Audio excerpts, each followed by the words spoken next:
শুভ সন্ধ্যা। আমরা পরমেশ্বর ভগবানকে স্মরণ করে আমাদের আজকের অনুষ্ঠান আমরা আরম্ভ করছি।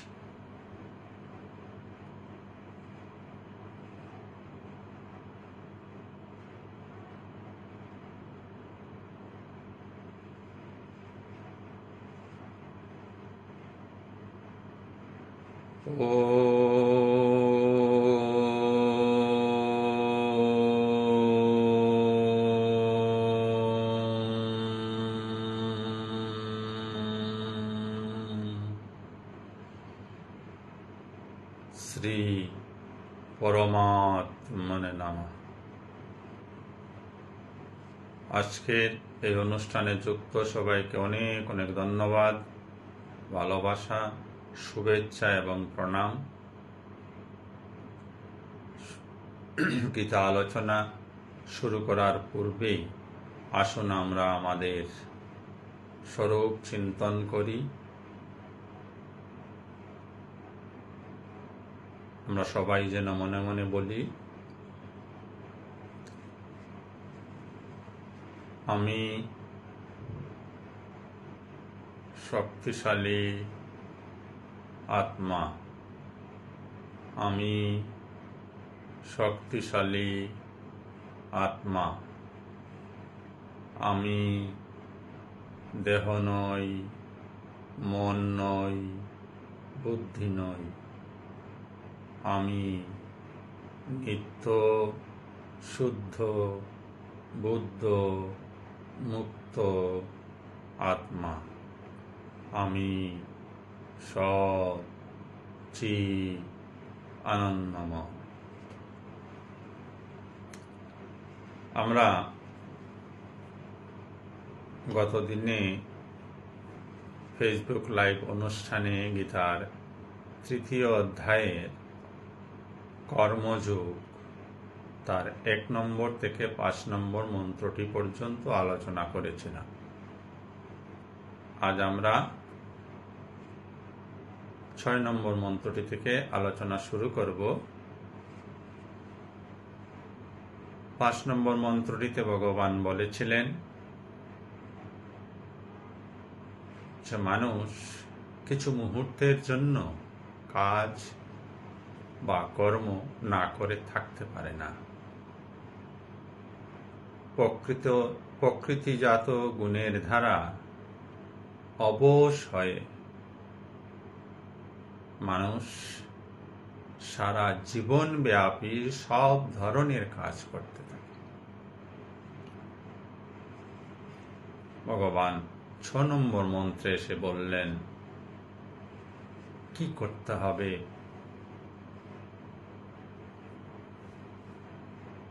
কর্ম করতে গেলে কি করা প্রয়োজন এবং কি না করা প্রয়োজন। প্রথমে কর্ম কিভাবে করার প্রয়োজন নেই বা কিভাবে করতে হয় না তা বর্ণনা দিয়ে বলছেন, কর্ম ইন্দ্রিয় সংযম্য ইয়ো আস্তে মনসা স্মরণ ইন্দ্রিয়ার্থান বিমূঢ় আত্মা মিথ্যাচার সৌচ্যতে। যে ব্যক্তিরা বা যে পুরুষেরা নিজেদের কর্ম ইন্দ্রিয়গুলিকে সংযত রেখে এই ধরনের একটা ভান করার চেষ্টা করছেন যে তিনি কোনো কাজ করছেন না, অথচ মনে মনে স্মরণ চিন্তন করছেন বা চিন্তা করছেন কিসে? ইন্দ্রিয়ার্থান, ইন্দ্রিয়ে বিষয় সমূহের বা ইন্দ্রিয় বিষয় সমূহ থেকে উৎপন্নজাত রসের যিনি মনে মনে স্মরণ করছেন তাকে ভগবান বললেন বিমূঢ় আত্মা। সেই মানুষটি বিমূঢ়, মূর্খ, অজ্ঞ।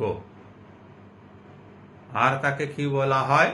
মিথ্যাচার শৌচ্যতে, তাকে মিথ্যাচারী বলা হয়। সাধারণ ভাষায় আমরা কাজকর্ম করা বুঝি, হাত পা নেড়ে কিছু করতে হবে। আমাদের কাছে কর্মের জ্ঞান এইটুকু, যে কেউ হাত পা নাড়ছে না, মুখ নাড়ছে না, এমনিতে সবকিছু সংযত করে বসে আছে, তাকে আমরা বলি সে কিছুই করছে না।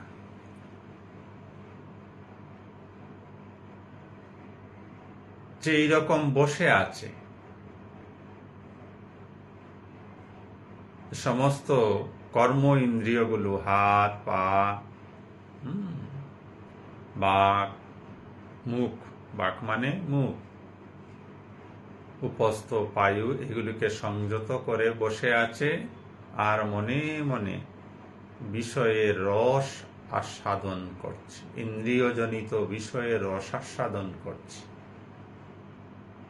ইন্দ্রিয়জনিত বিষয়ের রস হচ্ছে শব্দ, স্পর্শ, রূপ, রস, গন্ধ। অতীতের কথা স্মৃতিচারণ করছে, এই জিনিসটা দেখেছিলাম, দেখে খুব ভালো লেগেছে বা খুব খারাপ লেগেছে। ওই ভালো লাগা বা খারাপ লাগা এগুলি রস। বা ভবিষ্যতে এইটা করব, ওইটা করব, এখান থেকেও রস আসছে। যতক্ষণ রস না আসে, সুখরস বা দুঃখ রস, তখন আমরা কিছু ভাবি না। রস আছে বলেই আমরা ভাবি।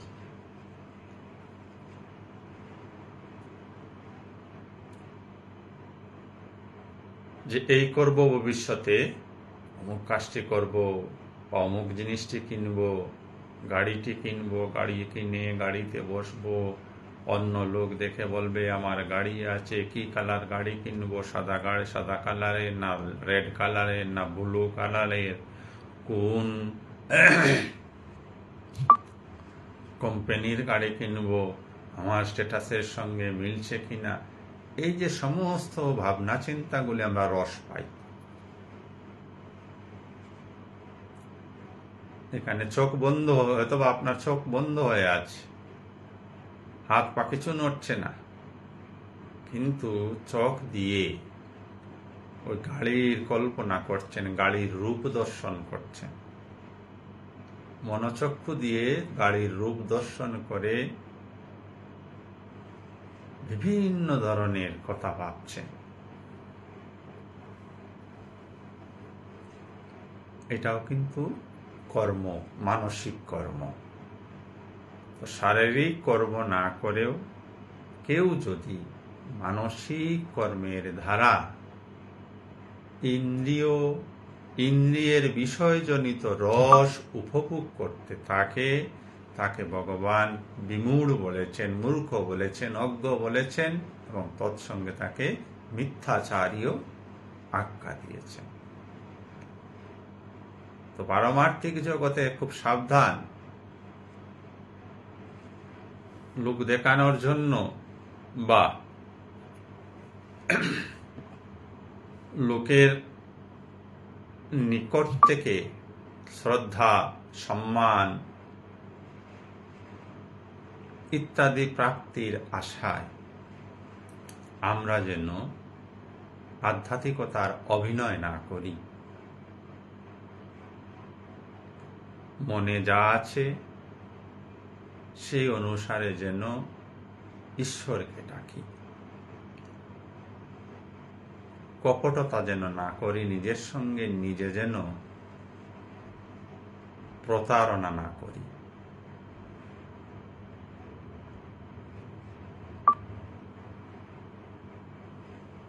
মনে যা আছে তাই করুন। সেদিনও আলোচনা করে বলা হয়েছিল, এই জন্য মনকে দেখতে হয়। মনে কি আছে কিভাবে জানবেন? মনের দিকে তাকালে মনটাকে বাইরের জগতে ছড়িয়ে না দিয়ে মনটা নিজের মধ্যে নিজে অবলোকন করুন। তখনই দেখতে পাওয়া যাবে যে মন কি অবস্থায় আছে, কি রসে মন একদম মজে আছে, প্রথমে এইগুলি দেখতে হয়। আমরা সাধারণত যেসব রস নিয়ে রয়েছি তা পারমার্থিকভাবে রসপূর্ণ নয়, তা জাগতিক রসে পরিপূর্ণ।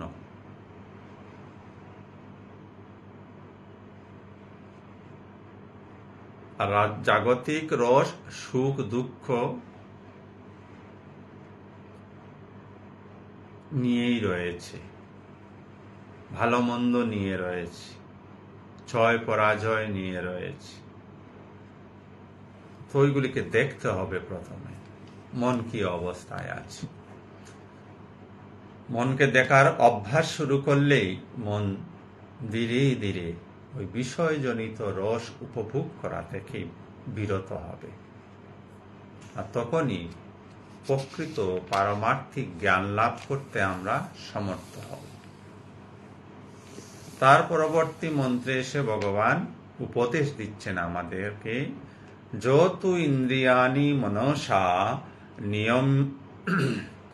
নিয়ম্য আরবথে অর্জুন কর্মেন্দ্রিয়ই কর্মযোগম অশক্তঃ সবিশিষ্যতে। তাই তিনি কি উপদেশ দিলেন? যিনি সমস্ত কর্ম ইন্দ্রিয়গুলিকে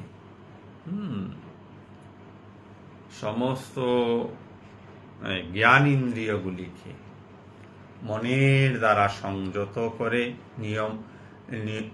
নিয়ম্য মানে সংযতা করা, আরবতে মানে যিনি আরম্ভ করেছেন, অর্থাৎ যিনি সমস্ত 5টি জ্ঞান ইন্দ্রিয় 5টি কর্মেন্দ্রিয়কে মনের দ্বারা সংযত করতে আরম্ভ করেছেন,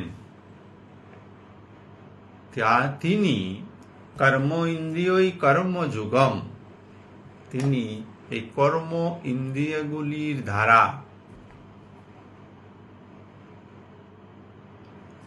কর্ম করছেন। কিভাবে? অশক্তঃ, আসক্তি রহিত হয়ে, এবং তিনি এই জগতে বিশেষতা প্রাপ্ত হচ্ছেন।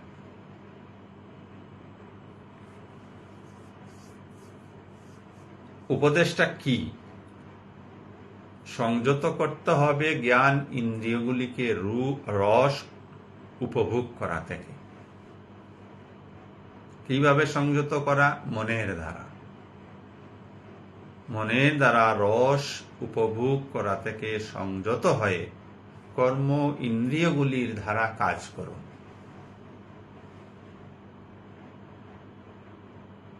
ওই কাজ কি হবে? কিভাবে হবে? আসক্তি রহিত হবে। আসক্তি রহিত মানে নিষ্কাম কর্ম। আর যিনি নিষ্কাম কর্ম করতে অভ্যস্ত হয়ে যান, তিনি বিশিষ্টতে, তিনি এই জগতে বিশিষ্ট হন বা বিশেষতা প্রাপ্ত হন।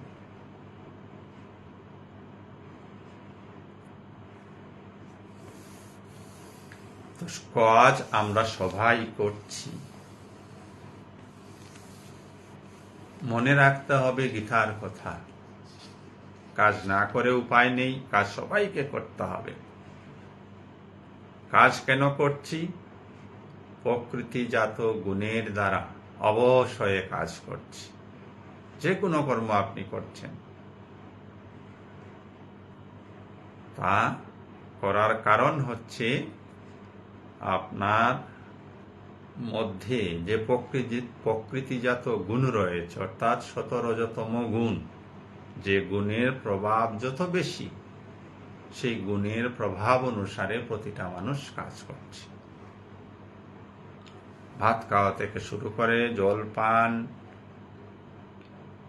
ব্যবসা বাণিজ্য, চাকরি বাকরি, রান্না বান্না, কথোপকথন, মর্নিং ওয়াক, ইভিনিং ওয়াক, অর্থাৎ যে কর্মকেই আপনি বিশ্লেষণ করবেন, তার পিছনে আপনার মনোগত প্রকৃতি বিদ্যমান,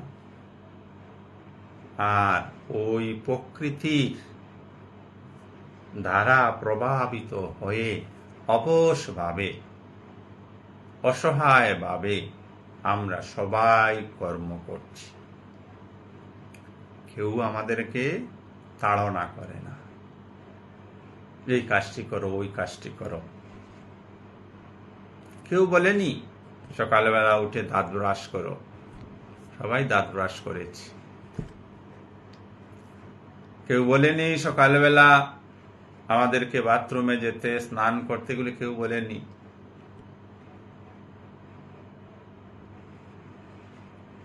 বাথরুম সেরে এসে আপনি দেখলেন না শরীর তার প্রকৃতি অনুসারে পেটে খিদার উৎপন্ন করেছে, আপনি কিছু খেলেন। এগুলি সব প্রকৃতিজাত গুণের দ্বারা প্রভাবিত হয়ে আমরা কাজ করছি। কেউ চুরি করছে, সেও তার প্রকৃতিজাত গুণের দ্বারা প্রভাবিত হয়ে চুরি করছে। কেউ সাধুকতা বলছে, সেও তার প্রকৃতিজাত গুণের দ্বারা প্রভাবিত হয়ে সাধুকতা বলছে। কেউ ব্যবসা করছে, সেও তার প্রকৃতিজাত গুণের, অর্থাৎ প্রকৃতিগুলি তখন আলাদা আলাদা হয়। যে চুরি করছে সে তমগুণে আচ্ছন্ন হয়ে আছে, তার মধ্যে তমগুণ বেশি, রজগুণ কম, সত্যগুণ প্রায় নাই, একদম অল্প পরিমাণে আছে সত্যগুণ। তমগুণের কাজ কি? মানুষকে অজ্ঞ করে রাখা, অজ্ঞানে রাখা, ভালো মন্দ ন্যায় অন্যায়ের বিচার করতে না পারা। ও তার সঙ্গে যে রজগুণ মিশ্রিত হয়ে আছে, এই রজগুণ মিশ্রিত থাকার ফলে ওই চুরি করার প্রবৃত্তি তাকে যোগাচ্ছে। আর যেহেতু সত্যগুণ একদম অল্প আছে, তাই তার মনেও হয়তো বা এক চিন্তার উদয় হতে পারে যে চুরি করা ভালো নয়, কিন্তু ওই সত্যগুণের প্রভাবটা তার মনে কাজ করতে পারে না, সে চুরি করতেই প্রবৃত্ত হয়ে যায়। ঠিক সেইভাবে যার কাছে রজগুণ বেশি, রজগুণের প্রভাব বেশি, সে চাকরি বাকরি করছে, ব্যবসা বাণিজ্য করছে, অর্থ উপার্জন করছে, মান সম্মান চাইছে, যশ চাইছে, এইগুলি চাইছে। তার কাছে রজগুণ কম আছে, বেশি আছে, তমগুণ কম আছে, তাই তার মধ্যে আলস্য ভাব নাই, সে প্রচন্ড বেগে দুর্গম গতিতে কাজ করছে। সে আবার ন্যায় অন্যায়ের বিচার করবে না, তার অর্থ চাই তো চাই। কিভাবে অর্থ আসবে? সেই অর্থ কি সৎ পথে আসছে না অসৎ পথে আসছে, সে বিচার সে করতে যায় না। তার অর্থ চাই, তার মান সম্মান চাই। সে যদি ব্যবসা বাণিজ্যেও থাকে, তাহলে অসৎ পথে অর্থ উপার্জন করতে চাইবে। সে যদি চাকুরিতে থাকে, সেও সেখানে অসৎভাবে অর্থ উপার্জন করতে চাইবে। এইবার সত্যগুণে যদি কেউ প্রভাবিত হয়ে আছে, অর্থাৎ সত্যগুণের পরিমাণ বেশি, তার মধ্যে রজগুণও রয়েছে, তমগুণও থাকবে কম পরিমাণে, ওই তিনি কি করছেন? তিনি অর্থ উপার্জন করতে হবে জানেন, পরিবার প্রতিপালনের জন্য তার প্রয়োজনীয়তা রয়েছে, এটা বেশ জানেন, কিন্তু অর্থ উপার্জন করতে গিয়ে অসৎ প্রবৃত্তির দ্বারা আক্রান্ত হবেন না। চাকরি করতে গিয়ে অসৎভাবে অর্থ উপার্জনের চেষ্টা করবেন না। তিনি নাম যশ ইত্যাদির জন্য কোনো চালাকি বা কোনো অসৎ প্রবৃত্তিকে মনে স্থান দিবেন না। তাই বলা হয় গুণ থেকে গুণে পরিবর্তিত হওয়া। সবাই আমরা এক সময় তমগুণে, অর্থাৎ শিশুকালে আমরা সবাই তমগুণে আচ্ছন্ন থাকে, বিশেষ করে এই জন্য শিশুরা দেখবেন খুব ঘুমায়, জ্ঞানের স্বল্পতা থাকে, নিদ্রা বেশি থাকে। ক্রমে ক্রমে আমাদের মধ্যে রজগুণ বৃদ্ধি পায়, রজগুণ আমাদেরকে কর্মচঞ্চল করে, খেলাধুলা প্রিয় করে। তার মধ্যে কিছু ব্যতিক্রমী ছেলে মেয়ে দেখবেন সে আলস্য ভরে বসে আছে, তার মধ্যে ওই রজগুণ ডেভেলপ হচ্ছে না, সে তমগুণ আরো ডেভেলপ হয়ে যাচ্ছে। ওই তাই সে আলস্য, নিদ্রা এগুলি দ্বারা আক্রান্ত হচ্ছে। আর যারা একটু আধ্যাত্মিকতার দিকে এসছেন, ওই তাদের মধ্যে ক্রমে সত্য গুণ বিকশিত হয়। তো তম থেকে রজগুণে উন্নীত হতে হয়, রজগুণ থেকে সত্যগুণে উন্নীত হতে হয়। তো আমাদের এই যে সনাতন ধর্ম ধারায় ব্রহ্মচর্য সময়টা আমরা অজ্ঞ থাকি। আগে প্রাচীনকালে যেটা হতো, তখন ওই বালক গুরুকুলে গিয়ে শিক্ষা নিত, জীবনকে কিভাবে সে পরিচালনা করবে, শাস্ত্রসম্মতভাবে কিভাবে পরিচালনা করা যায়। তারপরে এসে সে সংসার করত, অর্থাৎ বিবাহ ইত্যাদি করত। তার পরবর্তী সময়ে সে বানপ্রস্থ, আবার সংসার, ছেলে মেয়েদের হাতে সমর্পণ করে সে এক ধ্যান ধারণায়, ঈশ্বরীয় ধারণায় ব্যস্ত হত। ক্রমে একটা সময় আসতো যে তার জীবনে এই জগৎ প্রকৃতি থেকে বৈরাগ্য চলে আসতো, বিরাগ, আর সে আসক্ত হচ্ছে না। ওই তখন তার জীবনটাকে সন্ন্যাস বলা হতো। তো সন্ন্যাস শুধু কাপড় পরলে হয় না, সন্ন্যাস আমি, আপনি, আমরা সবাই হতে পারি, এটা মনের সংকল্প মাত্র।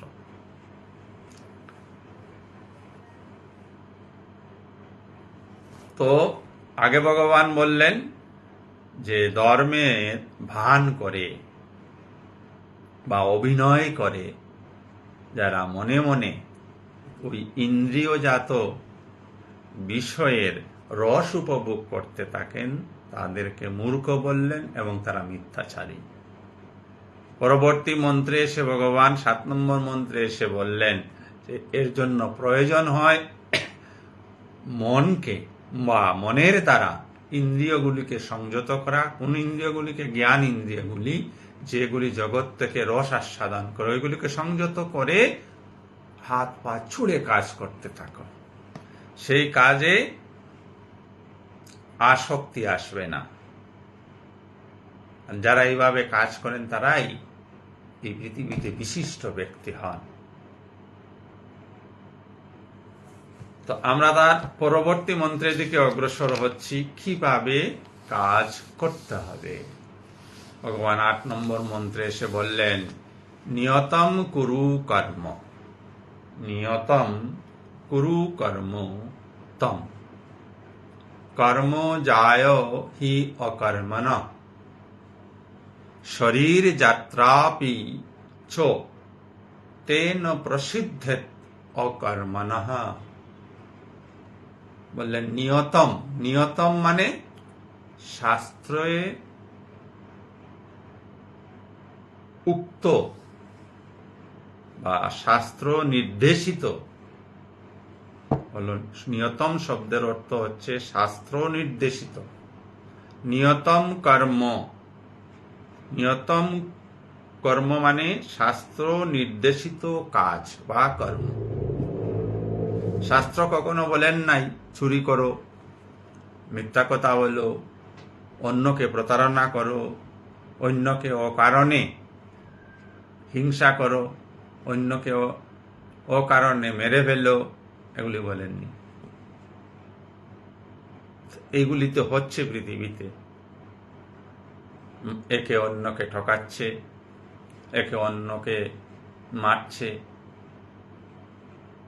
একে অন্যের সম্পত্তি কেড়ে নিচ্ছে, একে অন্যকে বাঁচতে দিচ্ছে না, এগুলি তো চলছে। তাহলে কি বোঝা যাচ্ছে? নিয়তম কর্ম হচ্ছে না, অর্থাৎ শাস্ত্র বিহিত কর্মের আমরা করছি না, জগতের মানুষ করছে না। তাই ভগবান বললেন নিয়তম কুরু কর্ম, সর্বদা শাস্ত্র বিহিত কর্ম করো। কর্ম যায় হি অকর্ম ন। এখানে অকর্ম বলতে কর্ম ত্যাগের কথা বলছেন, যে কর্ম ত্যাগ করা অপেক্ষা কর্ম করা ভালো। কর্ম ত্যাগ করা অপেক্ষা কর্ম করা ভালো, এইটা জেনে তুমি কর্ম করো। কোন কর্ম? শাস্ত্র বিহিত কর্মগুলি করো। কিছু মানুষের স্বভাব আছে, এরা কর্ম করতে চায় না, কাজ করতে চায় না, ওই আলস্যভাবে বসে থাকে।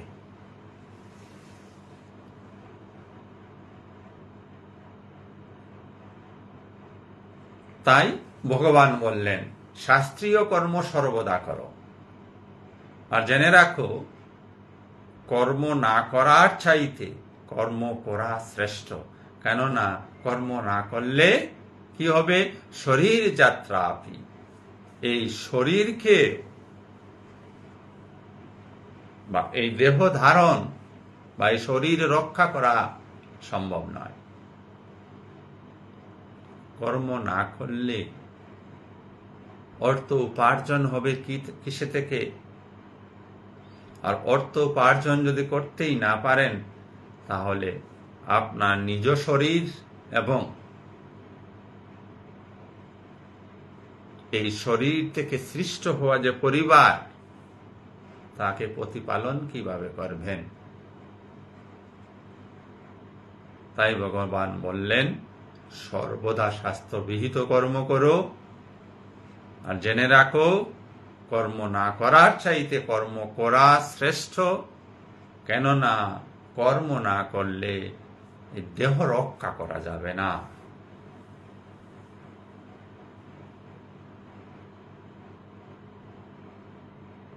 কর্মের বড় মহত্ব রয়েছে। সবাই কর্ম করছি এমন কেউ নেই পৃথিবীতে যে কর্ম করছে না। সবাই কর্ম করছে এবং প্রতি মুহূর্তে আমরা কর্ম করে চলছি। কিভাবে কর্ম করতে হয় তা কিন্তু আমাদের জানা নেই। এইবার আসছে শাস্ত্রবিহিত কর্ম। শাস্ত্রে যে কর্মগুলি করার জন্য নির্দেশ দিয়েছেন, শাস্ত্র যে কর্মগুলি করার জন্য মানুষকে আদেশ করেছেন, সেই কর্মগুলি করতে হবে। যেমন আমাদের ভারতবর্ষের সংবিধান রয়েছে, সংবিধান অনুসারে প্রতিটি নাগরিককে ভারতবর্ষে নাগরিক হয়ে থাকতে হলে সংবিধান মতো চলতে হবে। সংবিধানকে যদি অমান্য করে কেউ চলে, তবে তাকে শাস্তি পেতে হয়।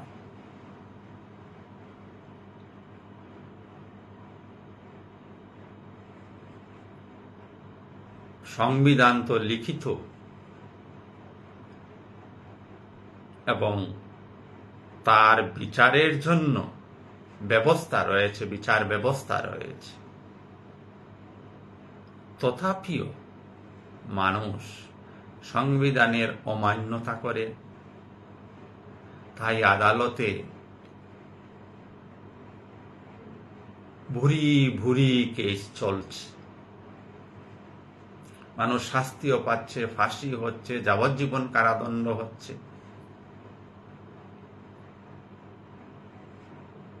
এবার শাস্ত্রীয় কর্ম, শাস্ত্র আমরা কয়জন পড়ি?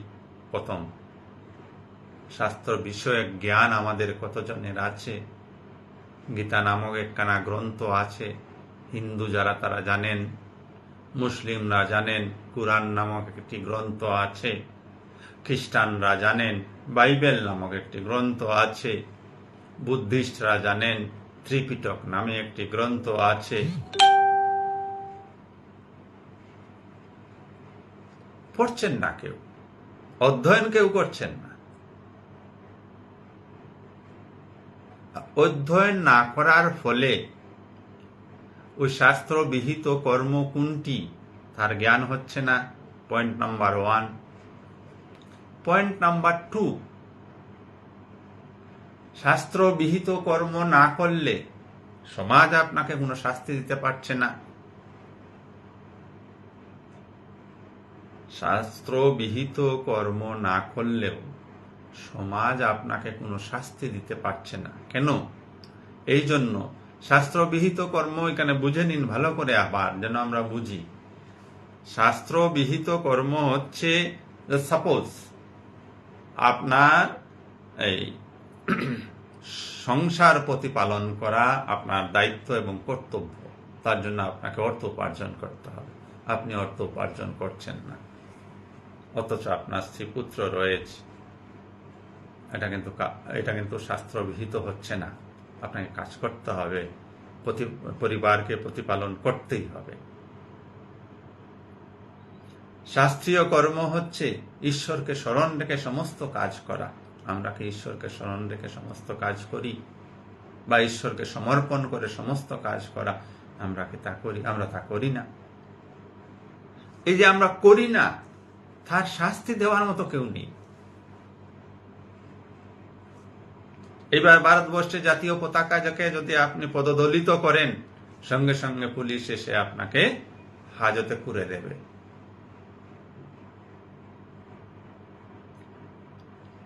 আর কর্ম করার আগে যদি সেই কর্ম ঈশ্বরকে সমর্পণ না করেন, এই সমাজের কেউ দেখবেও না, জানবেও না, বুঝবেও না, কে আপনাকে শাস্তি দিবে? যেখানে আইন রয়েছে, সংবিধান নির্দেশিত আইন রয়েছে, সেই আইনকেই মানুষ অমান্য করছে। কিসের জন্য? শুধু তার ব্যক্তিগত স্বার্থ সিদ্ধির জন্য। আর পারমার্থিক জগৎ, যেখানে গীতা, ত্রিপিটক, কুরআন, বাইবেল ইত্যাদি রয়েছে, সেখানে বর্ণনা রয়েছে, উপদেশ দেওয়া রয়েছে, আমরা পড়ছি না, জানছি কি? জানবো কি? অধ্যয়নই করি না, এগুলি সৎসঙ্গই করি না, জানবো কি? যে কয়েকজন অতিশয় অল্প সংখ্যক মানুষ প্রকৃতভাবে শাস্ত্রকে জানার চেষ্টা করেন, এর পার্সেন্টেজ 1% হবে। 99% নিজের সঙ্গে নিজে প্রতারণা করছেন। আমি হিন্দু, আমি মুসলিম, আমি খ্রিস্টান, আমি বৌদ্ধ, আমি এই, আমি সেই, অথচ কিছুই নিজ ধর্ম সম্পর্কে কিছুই জানেন না। কি করণীয়, কি অকরণীয়, তা সম্পর্কে কোনো জ্ঞান নেই। তাই কি করেন? সমাজে যারা কিছুটা এই বিষয়ে জানেন, অথচ সঠিকভাবে জানেন না, তারা আমাদেরকে তাদের কথা মতো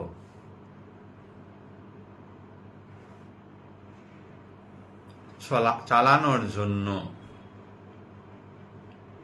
বিভিন্ন কৌশল বা পন্থা অবলম্বন করে।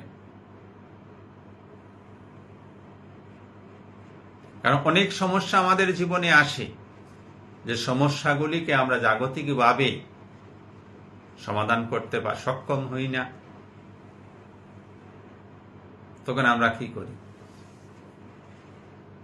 আমরা এই পণ্ডিতদের কাছে যাই, তথাকথিত পণ্ডিতদের কাছে যাই। সে প্রত্যেক ধর্মে রয়েছে।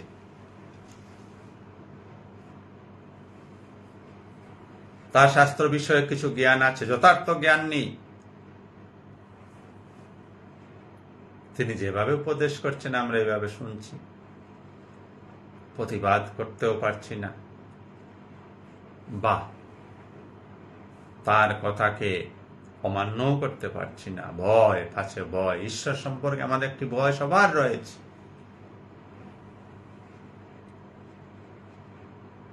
যদি কোনো পণ্ডিত মশাই বলে দেন যে আপনাকে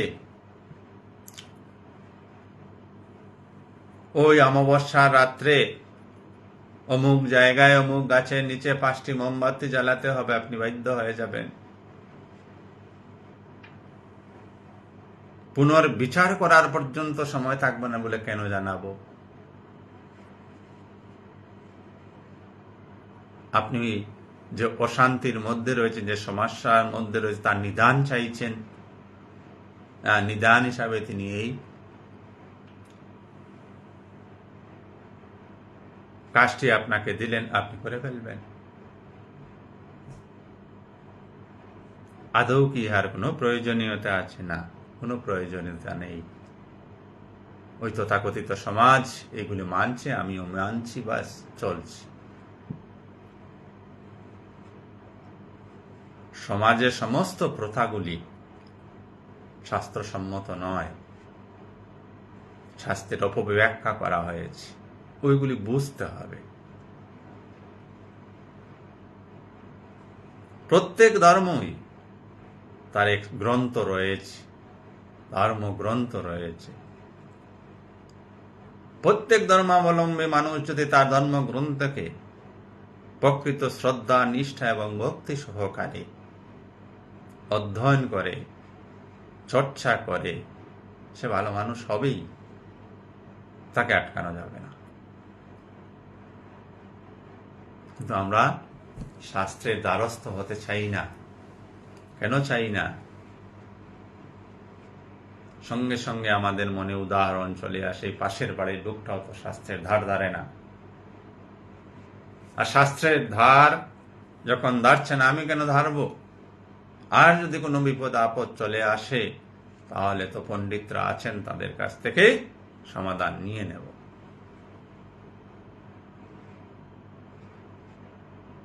অমুক কালী মন্দির জাগ্রত, অমুক মাজার জাগ্রত। কি বুঝি আমরা? মাজার জাগ্রত, কালী মন্দির জাগ্রত, ওইখানে কি কালী মা নাচছেন? না, আপনি কিছুই বুঝলেন না। আপনাকে কেউ বলেছে অমুক জায়গায় মা জাগ্রত, বাস আপনি জাগ্রত। জাগ্রতের পরিভাষা কি? মা কি অন্য মন্দিরে ঘুমিয়ে আছেন? মা অন্য কোনো মন্দিরে ঘুমিয়ে নেই। জাগ্রতের পরিভাষা কি আমাদের কাছে? যে ওই কালী মন্দিরে গিয়ে আমি একটি মানত করেছিলাম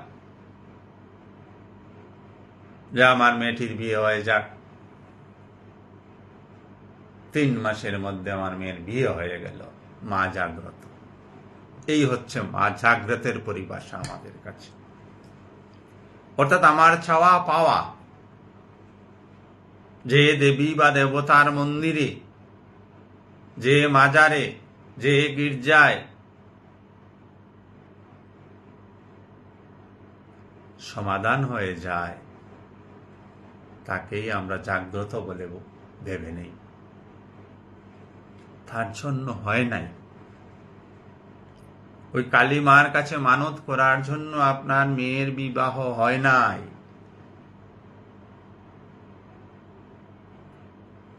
মানত না করলেও আপনার মেয়ের বিবাহ হতো। আপনার কাছ থেকে, আমার কাছ থেকে কোনো উপটৌকন নিয়ে কোনো দেবতা কোনো দিনই আমাদের অভিষ্ট ইচ্ছাকে পূরণ করাবেন না। কি উপটৌকন দিচ্ছেন আপনি? আমি কি উপটৌকন দিচ্ছি দেবী দেবতাকে? কার জিনিস কাকে উপটৌকন দিচ্ছি? তারই জিনিস তাকে দিচ্ছি, দিয়ে বলছি আমার ওইটা যেন হয়ে যায়।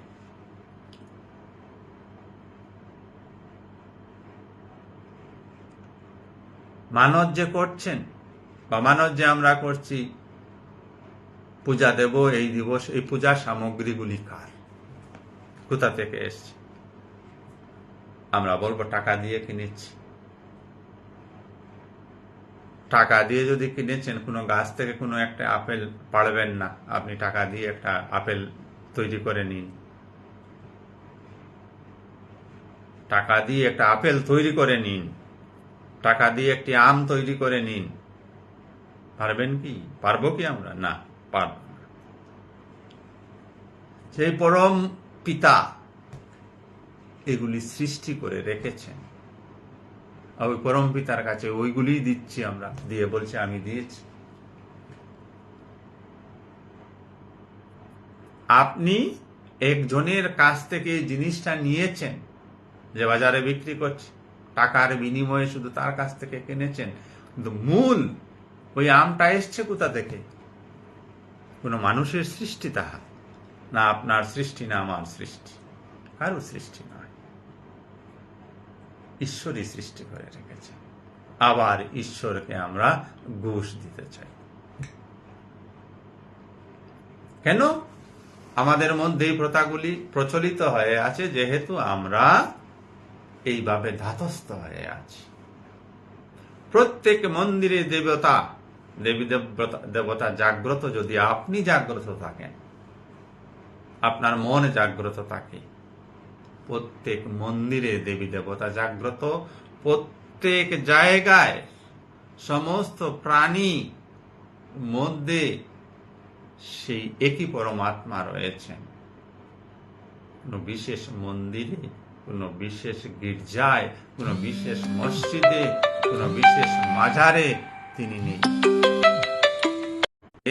পরিষ্কার করে নিতে হবে। তাকে পেতে হলে, তার কৃপা পেতে হলে আপনাকে কৃপা করতে হবে, আপনাকে শাস্ত্রের কাছে আসতে হবে, গীতার কাছে আসতে হবে। আমি প্রতিদিনই প্রায় বলে থাকি, যারা এইসব সৎসঙ্গ অনুষ্ঠানে যোগদান করেন, শুধু এই অনুষ্ঠানে নয়, হয়তোবা এখানে আজকেও করছেন, আপনি অন্য সময় অন্য কোনো সৎসঙ্গ অনুষ্ঠানে যোগদান করবেন, শাস্ত্র অধ্যয়ন করবেন। এর ফলে আপনার মধ্যে ধীরে ধীরে এক শক্তি ক্রিয়াশীল হয়ে উঠবে, আপনি ধীরে ধীরে শক্তিশালী হয়ে উঠবেন। শাস্ত্রের গূঢ় রহস্যগুলি আপনার কাছে উন্মোচিত হবে। এতদিন কি জেনেছেন? কর্মই ধর্ম। কোন কর্মটা ধর্ম?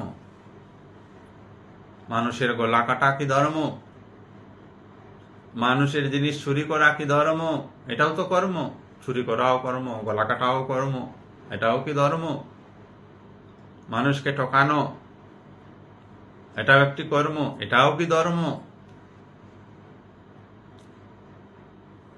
অসৎভাবে অর্থ উপার্জন করা, এটাও কর্ম, এটাও কি ধর্ম? এগুলি ধর্ম নয়।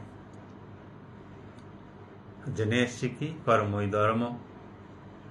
আর এই লাইনের, এই কর্মই ধর্ম, এই লাইনের কে ধরে আমরা পৃথিবীতে যাবতীয় কাজ করে চলছি, আর মুখে বলে বেড়াচ্ছি কাজই তো, কর্মই তো ধর্ম।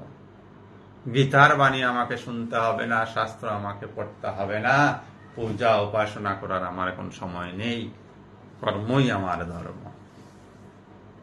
যাও, যত বেশি ঠকাও, অন্যকে প্রতারণা করো, অন্যের সম্পদ চুরি করো, ধর্ম করছো।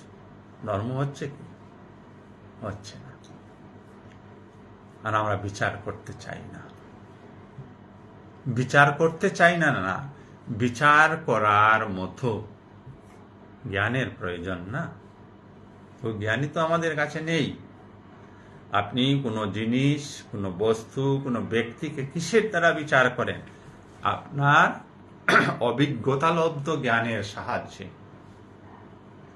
এইটি একটি বোতল, এই বোতলে জল আছে, আমি এই জলটি পান করছি। কেন পান করছি? আমার পূর্ব জ্ঞান রয়েছে যে এই বোতলে যা রয়েছে তা জল, জল পান করলে আমার তৃষ্ণা নিবারণ হবে।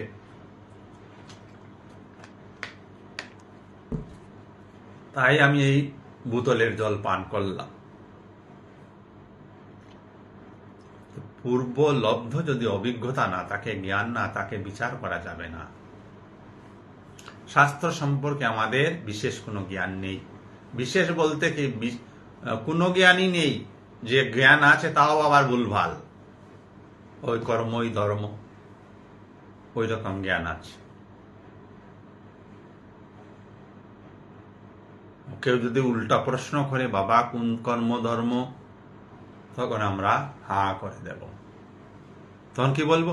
এই যে আমি কাজগুলি করছি, এই কাজগুলি ধর্ম। শাস্ত্র কি হা বলছেন? শাস্ত্র বলছেন নিয়তম কুরু কর্ম। শাস্ত্র বিহিত কর্মগুলি কর্ম। বাকিগুলি কর্ম নয়। তো চুরি করা কর্ম নয়, শাস্ত্রীয় পরিভাষায় কর্ম নয়, জাগতিক পরিভাষায় কাজ বা কর্ম। অজ্ঞানীদের পরিভাষায় কর্ম চুরি করা, শাস্ত্রীয় পরিভাষায় কর্ম নয়, বিকর্ম।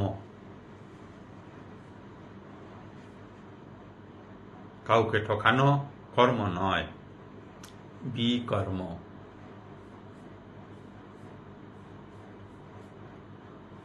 তো ভগবান তার পরবর্তী মন্ত্রে এসে বললেন যজ্ঞার্থাৎ কর্মণঃ, যজ্ঞার্থাৎ কর্মণঃ অন্যত্র লোকোऽয়ং কর্ম বন্ধনঃ তদর্থম কর্ম কুন্তয় মুক্ত সঙ্গ সমাচারঃ। 9 নম্বর মন্ত্র, 3য় অধ্যায়, কর্মযোগ। 8 নম্বর মন্ত্রে বললেন সর্বদা শাস্ত্রবিহিত কর্ম করতে হবে, আর কর্ম না করার চাইতে কর্ম করা শ্রেষ্ঠ। কারণ কর্ম না করলে এই শরীরকেও রক্ষা করা যাবে না। আমাদের জ্ঞান কি হলো? কর্ম মাস্ট, করতেই হবে। কি কর্ম করতে হবে? যেগুলি শাস্ত্র পারমিট করেছেন। যদি কেউ হিন্দু, তাহলে তার যা ধর্মশাস্ত্র রয়েছে, গীতা রয়েছে, সেই শাস্ত্র অনুসারে তাকে কাজ করতে হবে। যদি কেউ মুসলিম হয়, কুরআন অনুসারে তাকে কাজ করতে হবে। যদি কেউ খ্রিস্টান হয়, বাইবেল অনুসারে তাকে কাজ করতে হবে। কেউ যদি বুদ্ধ হয়, ত্রিপিটক অনুসারে তাকে কাজ করতে হবে। নিজে মন গড়া ধর্ম আমরা তৈরি করে ফেলেছি। যে কোনো ধর্মাবলম্বী হই না কেন, আমরা আমাদের মতো করে কিছু ধর্মীয় ব্যবস্থা করে রেখে দিয়েছি, ধর্মীয় কর্মের ব্যবস্থা করে ফেলেছি।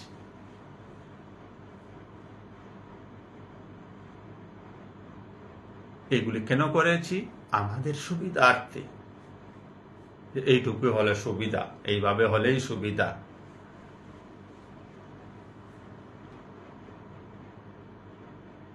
সুবিধা মানে আমার নিজের স্বার্থ সিদ্ধি হবে, আমার ব্যক্তিগত স্বার্থ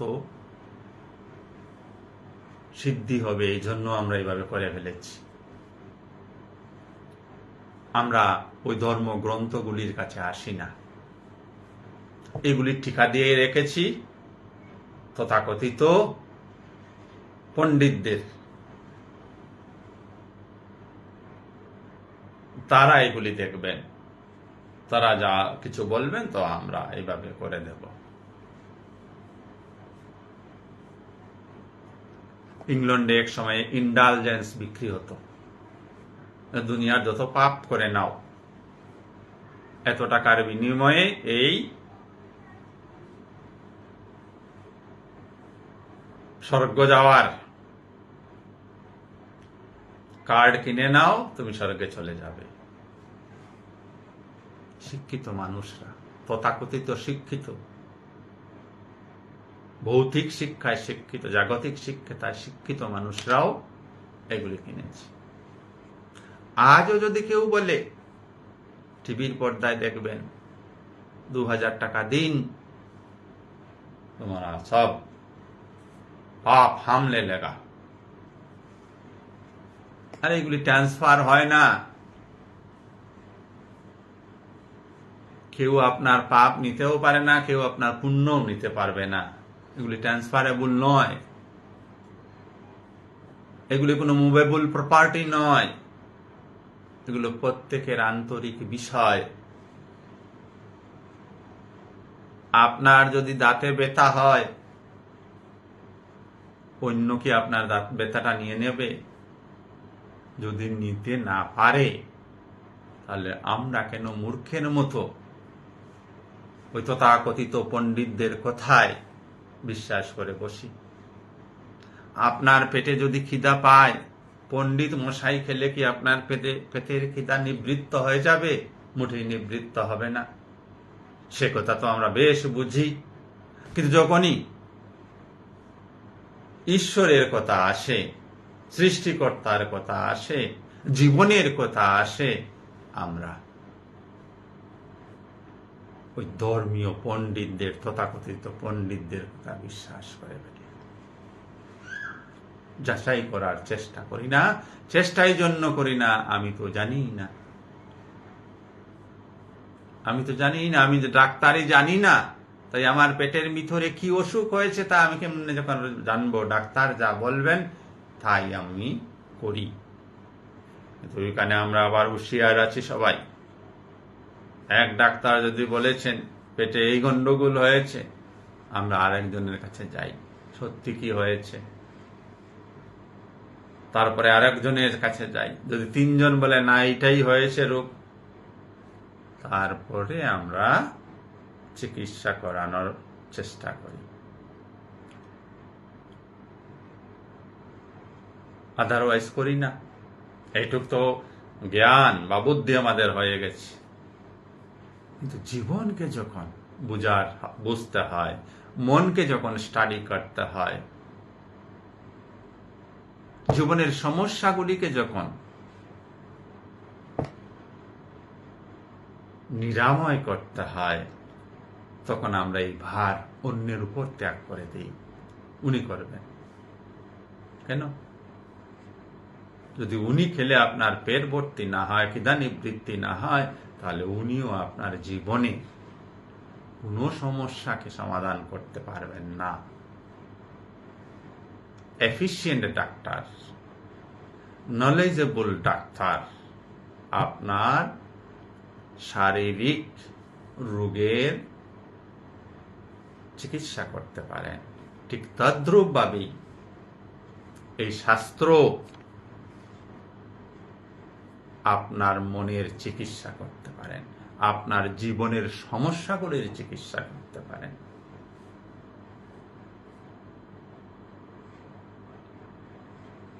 তাই ভগবান বললেন, যজ্ঞার্থাৎ কর্মণা, যজ্ঞের জন্য কর্ম করো। প্রত্যেকটা কর্ম এক একটা যজ্ঞ। প্রতিটি কর্মকে কি শ্রেষ্ঠ আসন দিয়েছেন ভগবান শ্রীকৃষ্ণ, যে প্রত্যেকটা কর্ম এক একটি যজ্ঞ।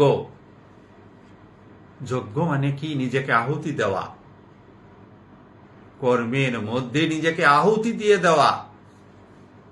আহুতি কখন দেওয়া যাবে? যখন নিজেকে পূর্ণ সমর্পণ করে দিতে পারবেন। আমাদের হিন্দু ধর্মে রয়েছে আহুতি বিধান। আমরা যজ্ঞ করি, হোম যজ্ঞ করা হয়, ওইখানে আপনাকে বিভিন্ন দ্রব্য আহুতি দিতে হয়। যদি ওই দ্রব্যটির প্রতি আপনার মোহ থাকে, তাহলে কি আপনি ওইখানে আহুতি দিতে পারবেন? দেওয়া যাবে না। কর্মের প্রতি যদি আপনার আসক্তি থাকে, কর্মফলের প্রতি যদি আপনার আকাঙ্ক্ষা থাকে, তাহলে ওই কর্মের প্রতি আপনি নিজেকে 100% উৎসর্গকৃত বা সমর্পিত করতে পারবেন না। আর যদি সমর্পিত করতে না পারেন, এই প্রতিটি কর্ম আপনাকে বন্ধন আনবে, আপনার জীবনে বন্ধন নিয়ে আসবে। তাই ভগবান শ্রীকৃষ্ণ বললেন, হে অর্জুন, হে জগৎবাসী, সর্বদা নিমিত্ত হয়ে কর্ম করো। নিমিত্ত মানে যে পৃথিবীতে আমার জন্ম হয়েছে কিছু কর্ম করার জন্য, আর এই কর্মগুলির অর্ডার কোথা থেকে এসছে? পরম পিতা থেকে, সৃষ্টিকর্তা থেকে এসছে। আমি তার কাজগুলি করছি,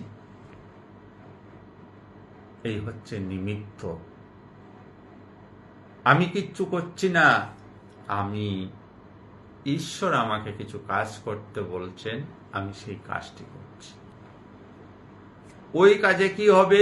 মুক্ত সঙ্গ। ওই কাজের প্রতি আপনার কোনো কর্তা ভাব থাকবে না, ওই কাজের প্রতি আপনার কোনো আসক্তি ভাব থাকবে না, ওই কর্মের প্রতি আপনার ফলজনিত কোনো আকাঙ্ক্ষা থাকবে না। যাহাই আসবে ওই কর্ম করার পর তাতেই আপনি সন্তুষ্ট হবেন, কেননা ইহাই ভগবানের বা সৃষ্টিকর্তার ইচ্ছা। তার ইচ্ছায় কর্ম হচ্ছে, তার ইচ্ছাতেই আমাদের জীবনে কর্মফল লাভ হচ্ছে। সেটা সুখ হতে পারে, দুঃখ হতে পারে, শান্তি হতে পারে, অশান্তি হতে পারে, আনন্দ হতে পারে, নিরানন্দ হতে পারে। প্রত্যেকটি কর্ম ঈশ্বরের ইচ্ছায় আছে। তাই প্রত্যেকটি কর্মের অনুষ্ঠান যোগ্য ভেবে করতে হবে। সেখানে নিষ্কাম কর্ম হবে, আর নিষ্কাম কর্ম হলে ওই কর্ম কোনোদিন বন্ধন করতে পারবে না। অর্থাৎ আপনার মনকে কোনোভাবে বন্ধন মানে আপনার মনকে কোনোভাবে ওই সুখ, দুঃখ, জয়, পরাজয়, হতাশা, নিরাশা এইসব ভাবের দ্বারা আপনি প্রভাবিত হবেন না। তাইলে তো আমাদের সারাটা জীবনই দেখেন শুধু আমরা দুশ্চিন্তায় ভুগছি, দুর্ভাবনায় ভুগছি, চিন্তা করে করে শেষ কি হবে কি হবে কি হবে। এটা প্রমাণ করছে যে আমরা নিষ্কাম কর্ম করছি না, আমরা সকাম কর্ম করছি। আমার ব্যক্তিগত স্বার্থ সিদ্ধির জন্য কাজ করছি। ব্যক্তিগত স্বার্থ সিদ্ধির জন্য যদি কর্ম হয় তা বন্ধনের কারণ। তাই ভগবান শ্রীকৃষ্ণ বললেন, কর্মগুলো আসক্তি রহিত হয়ে করো, কর্মের জন্য শুধু কর্ম করো, নিমিত্ত মাত্র হয়ে কর্মগুলি করো, তবেই পরম শান্তি এবং আনন্দ লাভ করবে, মুক্ত জীবন লাভ করবে। আমরা আজকের অনুষ্ঠান এখানে সমাপ্ত করব। সবাইকে অনেক অনেক ধন্যবাদ। আপনাদের সকলের হৃদয়স্থ আত্মাকে আমার প্রণাম নিবেদন করে আজকের অনুষ্ঠান এখানেই সমাপ্ত করছি। ওম শ্রী রামকৃষ্ণার্পণমস্তু। শুভরাত্রি। সবাই ভালো থাকুন, সুস্থ থাকুন, আনন্দে থাকুন।